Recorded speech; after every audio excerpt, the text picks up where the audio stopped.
બકવાસ એક આવીને લવારા કરે છે સ્ટેજ ઉપરથી, મંચ ઉપરથી, કોઈક બાવો બાવી સાધુ સાધ્વી જે હોય તે, અને આપણે બધા ઈજડાની જેમ તાળીઓ પાડવાની. અત્યારે એક બિન ઉત્પાદક અને બિન વૈજ્ઞાનિક પ્રવૃત્તિ પાછળ પોતાનો સમય ને પૈસા બગાડે છે.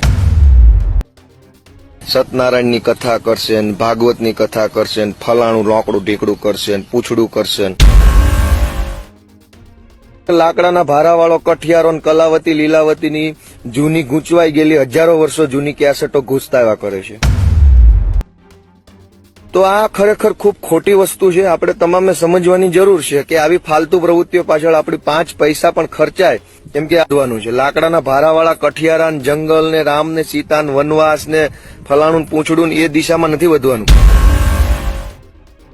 રૂપિયા મળે છે એ તો આ બધું કરવાના જ છે, કથા પારાયણું, પણ એમાં તો એમના રોટલા છે. તમને શું મળ્યું? તમે નવી પેઢીના આજ પાટીદાર સમાજ અનામત માગે છે, એમાંથી જ ઘણા બધા પાટીદારો કથાઓ કરીને બેઠા છે 5-5 લાખ રૂપિયા બગાડીને. તો એ 5 લાખ રૂપિયા બગાડી કોઈક સત્યનારાયણની કથામાં કલાવતી લીલાવતી શું કરે છે એ જ જાણશે. જે કે આપણને ખબર છે કેસેટ ઘસાઈ ગઈ છે. અને બધા ફાલતુ વાતોમાં કથામાં જઈને હિજડાની જેમ તાળીઓ પાડે છે. મને તો શરમ આવે છે આવા લોકો ઉપર, અને ગુસ્સો આવે. એટલે હિજડાની જેમ બધી પરંપરાઓમાં તાળીઓ પાડવા વાળા છક્કાઓ છે, એમનીથી આપણને કોઈ જરૂરત નથી.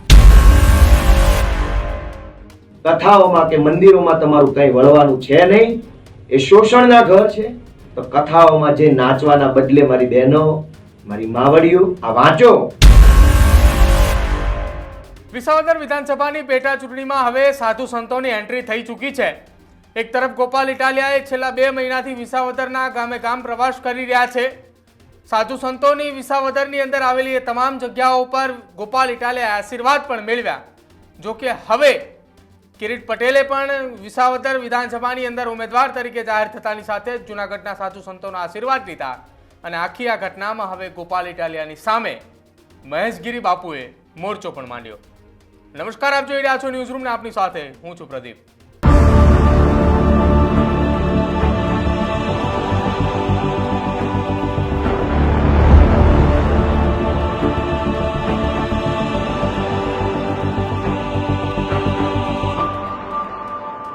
વિસાવદર વિધાનસભાની પેટા ચૂંટણીને લઈને હવે ભાજપ અને આમ આદમી પાર્ટી આમને સામને છે. બંને તરફ જાહેર સભાની અંદર થયેલા નિવેદનો બાદ બંને પક્ષે રાજકીય પક્ષના નેતાઓએ સામસામે સભાઓની અંદર જવાબ આપી રહ્યા છે. જો કે હવે કિરીટ પટેલે જૂનાગઢના સાધુ સંતોના આશીર્વાદ લેવા માટે પહોંચ્યા હતા, જ્યાં તમામે જૂનાગઢના સાધુ સંતો એ મહેશગીરીથી લઈને જૂનાગઢના એ તમામ સાધુ સંતોના આશીર્વાદ લીધા અને ત્યારબાદ વિસાવદરના ચૂંટણી પ્રચારની અંદર કિરીટ પટેલે ઝંપલાવ્યું હતું. જો કે ગોપાલ ઇટાલિયા પણ વિસાવદરની અંદર છે અને વિસાવદરના ગામે ગામ તેઓ સભા કરી રહ્યા છે. ગોપાલ ઇટાલિયાની સભાએ વિસાવદરના આવેલા ગ્રામ્ય વિસ્તારની અંદર ગામડાઓમાં મંદિરની બહાર અથવા મંદિરની અંદર એ તમામ જગ્યાએ તેઓ સભા કરી રહ્યા છે. જો કે આ તમામની વચ્ચે મહેશગીરીનો સોશિયલ મીડિયાના માધ્યમથી ગોપાલ ઇટાલિયાના જૂના જે વિડીયો છે કે જેમાં તેઓ સનાતન ધર્મના વિરોધમાં બોલી રહ્યા હોય એ પ્રકારના વિડીયો લઈ અને મહેશગીરીએ ગોપાલ ઇટાલિયાનો વિરોધ નોંધાવ્યો છે. અને સાથે એ પણ કહ્યું છે કે વિસાવદરની જનતા, જૂનાગઢની જનતાને કે તમારા ગામમાં આ વ્યક્તિ પ્રવેશ કરતો હોય તો મહિલાઓએ છાજ્યા લેવા જોઈએ. શું કહ્યું મહેશગીરી બાપુએ એ પણ સાંભળો પહેલા. જય ગિરનારી, નમો નારાયણ. હું મહેશગીરી બાપુ, ગિરનાર દત્તાત્રેય સંસ્થાન અને ગિરનારમાં ગિરનારનું ધાવણ ધાવીને અહીંયા મોટો થયો છું. ધર્મના માટે જીવન ખપાવીને આગળ વધી રહ્યો છું. અને આજ ગિરનારની છાયામાં રાણપુર અને કેટલાક એવા ક્ષેત્રો છે, પરબવાવડી, આપાગીગાનો સ્થળ આપણે સત્તાધાર કહીએ, ચલૈયાનું ધામ, કે જ્યાં ભક્તોએ કેટલાક એવા આદર્શ આપણા માટે આપ્યા છે. એવા ભૂમિમાં જ્યાં ભક્તોએ એવું પણ કીધું છે કે કોકદી કાઠિયાવાડમાં ભૂલો પડને ભગવાન, તારા એવા કરું સન્માન, તું થાને અમારો મહેમાન અને તને સ્વર્ગ ભૂલાવી દઉં શામળા. આવા સંસ્કારોની ધરતી ઉપર હમણાં જ મને ગામના છોકરાઓએ વિડીયો બતાવ્યો અને વિડીયામાં મેં ગોપાલ ઇટાલિયાનો એ વિડીયો હતો અને વિડીયામાં મેં જોયું અત્યારે એક બિન ઉત્પાદક અને બિન વૈજ્ઞાનિક પ્રવૃત્તિ પાછળ પોતાનો સમય ને પૈસા બગાડે છે. સત્યનારાયણની કથા કરશે ને ભાગવતની કથા કરશે ને ફલાણું રોકડું ઢીકડું કરશે ને પૂછડું કરશે ને. તો આ બધી ફાલતુ પ્રવૃત્તિઓ છે. ધાર્મિક પરંપરાઓના નામ ઉપર અનુસરવામાં આવતી ફાલતુ પ્રવૃત્તિઓમાં દરેક માણસ પોતાનો પૈસા અને સમય બગાડે છે. લાકડાના ભારાવાળો કઠિયારો ને કલાવતી લીલાવતીની જૂની ગૂંચવાઈ ગયેલી હજારો વર્ષો જૂની કેસેટો ઘૂસતા એવા કરે છે.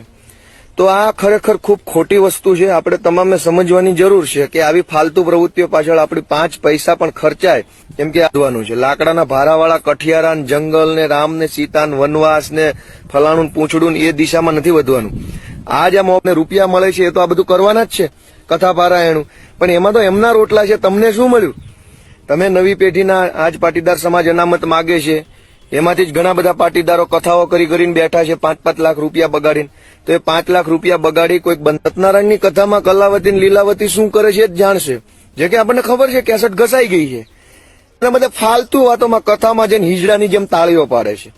મને તો શરમ આવે છે આવા લોકો ઉપર અને ગુસ્સો આવે. એટલે હિજડાની જેમ બધી પરંપરાઓમાં તાળીઓ પાડવા વાળા છક્કાઓ છે એમનીથી આપણને કોઈ જરૂરત નથી. બકવાસ એક આવીને લવારા કરે જાય સ્ટેજ ઉપરથી, મંચ ઉપરથી, કોઈક બાવો બાવી સાધુ સાધ્વી જે હોય તે, અને આપણે બધા હિજડાની જેમ તાળીઓ પાડવાની. મારી તમારી માતા બહેનોને પણ રિક્વેસ્ટ કરવી જોઈએ કે હે મારી માવડીઓ, હે મારી બહેનો, હે મારી દીકરીઓ, કથાઓમાં કે મંદિરોમાં તમારું કંઈ વળવાનું છે નહીં. એ શોષણના ઘર છે. તો કથાઓમાં જે નાચવાના બદલે મારી બહેનો, મારી માવડીઓ આ વાંચો. કે જે ભાષા વાપરી છે ને ધર્મના માટે, ધર્મ ને ભોગતા હોય એવા ભક્તો માટે મંદિરમાં ના જવું જોઈએ. કથાઓમાં નાચવા વાળા બહેનોને માતાઓને, આપણા બહેનો માતાઓને નાચવા વાળા કીધા એને.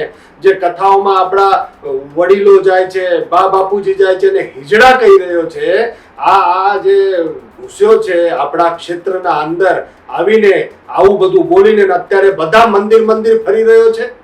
ભગવાન રામનું પૂતળું ને એવું બધું કહીને પોતે રામ મંદિરમાં જઈને સભાઓ કરી રહ્યો છે. અને હું તો એમ કહું છું કે જે પોતાના માતા દીકરીઓને નાચવા વાળી કહી રહ્યો છે, આપણા ભક્તોને હિજડા કહી રહ્યો છે. દરેક ગામના અંદર છાજિયા લેવા જોઈએ બહેનો દીકરીઓએ અને આને ગામમાંથી ભગાડી મૂકો દેવો જોઈએ. અત્યારે મંદિર જઈ રહ્યો છે કોઈ પૂજારી મુખિયાઓ, હું એમને અપીલ કરું છું કે મંદિરમાં ઘૂસવા નહીં દેતા. આ જે રાવણ અને કંસ અને એવા બધા જે થઈ ગયા, આ કળિયુગનો ધર્મને ધતિંગ કરવા વાળો આ આવ્યો છે. અત્યારે ધર્મના નામે દુષ્પ્રચાર કરીને હવે અત્યારે ધર્મનો આશરો લઈને પ્રચાર કરી રહ્યો છે. મંદિરને શોષણનું ઘર કહી રહ્યો છે. આ ગામડે બધા ગામના લોકો મળીને રામજી મંદિર બનાવે છે. તો હું શું એ શોષણનું ઘર છે? અરે ધર્મ છે તો તમે નમે છીએ. આ બા ને બા આપણે કહીએ છીએ ધર્મના લીધે, બાપુજીને બાપુજી કહીએ છીએ ધર્મના લીધે. આ ધર્મ છે જે આપણાને તટસ્થ બનાવવાનું શીખવાડે, આપણાને બા બાપુજીના પગ લગાડવાનું શીખવાડે. મંદિરે જઈને દર્શન કરીને માણસ હળવો થઈ જાય, ભગવાનને પૂજવાની વાત કરે. જ્યાં ભગવાન શ્રી રામના આ દિવ્ય મંદિરનું પુનરુત્થાન કરવામાં આવ્યું, એનું સ્થાપન કરવામાં આવ્યું, ત્યારે કેવા શબ્દો વાપર્યા છે. યોગી આદિત્યનાથ જેને યુપીનું આખી ધર્મની સ્થાપના તો કરી, સાથે સાથે રામ મંદિરની સ્થાપના કરીને યુપીને આટલું ઊંચું લઈ આવ્યા. આવા યોગી સાધુઓનું, એ યોગીજીનું કે યોગીજીના કાન ખેંચવા જોઈએ. શરમ આવવી જોઈએ તને. હું તો બધા સાધુ સંતો જેટલા પણ આ ગિરનારની છાયામાં છે અને આ જે ભેસાણ વિસાવદરના પંથકમાં જેટલા પણ સાધુ સંતો છે, બધા સાધુ સંતોને અપીલ કરું છું, નાના મોટા કળદર્શન, કે બધા હવે આ રૂમની મીટિંગો બંધ કરીને રસ્તા ઉપર આવીને આનો વિરોધ કરો. ગામમાંથી છાજિયા કાઢીને એનો બારે કાઢો, બહિષ્કાર કરો. કેવું બોલ્યો છે બધા ભૂદેવો માટે, બ્રાહ્મણો માટે કેવું બોલ્યો છે બધા બ્રાહ્મણોએ. પછી આ લોક ડાયરા આપણે જે કરતા હોઈએ છીએ, ભજન સંધ્યા કરતા હોઈએ છીએ, બધા કલાકારોને હું અપીલ કરીશ કે આ ડાયરા ભજનમાં જે મસ્તીમાં ભગવાનના નામમાં મસ્ત થઈ જાય એને નાચવા વાળા કે છે, તાળીઓ વગાડતા હોય એને હિજડા કહી રહ્યો છે. બધા કથાકારોની અપીલ કરીશ કે આણે કથાઓનો કેટલો વિરોધ કર્યો છે.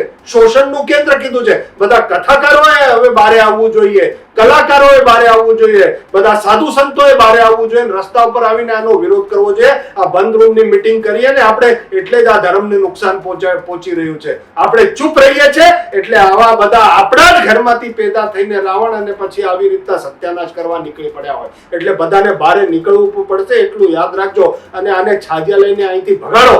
આ ગિરનારની ભૂમિ છે, આ ધર્મની ભૂમિ છે, અને ધર્મના અંદર આવા ધુતારાઓ નહીં ચાલે. અને હું જુવાનિયા નહીં કહું છું કે તડક ફડક ભાષણથી તમે કદાચ થોડા ઘણા ખુશ થઈ જતા હશો, પણ તમારા બા બાપુજીને હિજડા નાચવા વાળો કહી રહ્યો છે, તમે કયા મોડે તમારા ઘરમાં જશો? અને હું તો એમ કહું કે આ ગોપાલ ઇટાલિયાને જો કોઈ સમર્થન કરતું હોય તો હિન્દુના પેટનો નહીં હોય. આવા અધર્મીને કાઢીને ફેંકો છે. ધર્મની તાકાત તો એકવાર બતાડો તમે. હશે કદાચ ઘણા નેતાઓ હશે ઉપર નીચે એવું બધું હશે, પણ ધર્મના માટે શા માટે તમે ધર્મનો આશરો લ્યો છો અત્યારે? શા માટે મંદિર જઈ રહ્યા છો? તો અને તમે એમ કહો કે આ ખાતર નહીં મળે, દારૂ મળે ને એવું. અરે તારા ગુરુજી કેજરીવાલ જરા પૂછી લેજે એને મારા માટે હું કોણ છું. એ દારૂમાં ભ્રષ્ટાચાર કરીને તમારા અડધા મંત્રીઓ જેલમાં ગયા. એવા સંસ્કારમાંથી આવેલો તું, અને તારા ગુરુજી દર શનિવારે મંદિરે જાય છે, ચૂંટણી પ્રચાર માટે મંદિરે જાય છે. તારામાં છે હિંમત કહેવાની કે હિજડો છે? તું તારા ગુરુજીને કહે ને, કેજરીવાલને કહે કે તું હિજડો છે? છે હિંમત? હિન્દુ ધર્મમાં તું બધાને, અમારા ભક્તોને તું હિજડો ને એવું બધું કહી રહ્યો છે? આને કાઢી મૂકો અહીંથી. બધાને અપીલ કરું છું કે કાઢી મૂકો આને અહીંથી. હું બધા ગઢવી સમાજના આઈઓને કહી રહ્યો છું કે આ બધા મંદિરોનો વિરોધ કરે. આઈઓએ, સંતોએ આ રામાપીરના ડાકલા વગાડે એને એ બધા રામાપીરનો વિરોધ કરી રહ્યો છે. બધાએ આગળ આવો અને ગામમાંથી ભગાડો. ગામડામાં ઘૂસવા નહીં દેતા આ માણસને. આ માફીને પણ લાયક નથી. અને બધા સંતોને ફરી વખત કહું છું કે તમે બહાર નીકળો. આ નહીં ચાલે આવું. આ મંદિરોને શોષણનું કે મંદિરોમાં ન જવું જોઈએ. મંદિરો બંધ કરવા માંગે છે. આ કથાઓ બંધ કરવા માંગે છે. આ પૂજા પાઠ બંધ કરાવવા માંગે છે. તો ચૂંટણીનો પ્રચાર પોતાના ધર્મપત્ની પછી કેમ ભાઈ ધર્મપત્ની અને એને સાથે મળીને દર્શન કરવા ગયો માતાજીના. કેમ ગયો ભાઈ? જો એ રામનો પુત્ર હોય તો હું માતાજી નહોતા ત્યાં? તું દર્શન કરવા ગયો ત્યારે? આ હિન્દુ સમાજ, આ હિન્દુ ધર્મના લોકો અને બધા જ તેને હવે પાઠ ભણાવશે. નીકળી પડ્યો. અને મેં તુલસી તેરે બાથરૂમ કે બધા વૈષ્ણવે જાગવું જોઈએ. આ કેવું લખે છે આ બધા તમે જોજો એનું. મેં તુલસી તેરે બાથરૂમ કી, રામનું પુતળું, યોગીજીના કાન ખેંચવાના, સાધુ સંતોને, કથાકારોને, કલાકારોને, ડાયરા ભજનના કલાકારોને અને એમાં જવાવાળાને, હિજડાને, તાળીઓ વગાડવાળા, નાચવા વાળા કહી રહ્યો છે. અમારા બહેનો દીકરીઓને, માવડીઓને, બધાએ ભાભાઓને, જુવાનીઓને ગેરમાર્ગે દોરી રહ્યો છે. અને આદિ અનાદિ કાળથી સત્યનારાયણની કથા ચાલતી આવે છે. સત્યનારાયણના કથા લીધે બધા ગામના ભેગા થાય, બધા એકાબીજાની વાતો કરે, સત્યનારાયણની વાતો સાંભળે, જીવન કેમ જીવવું જોઈએ એની શિખામણ મળે. અને એની મજાક ઉડાવે છે તું.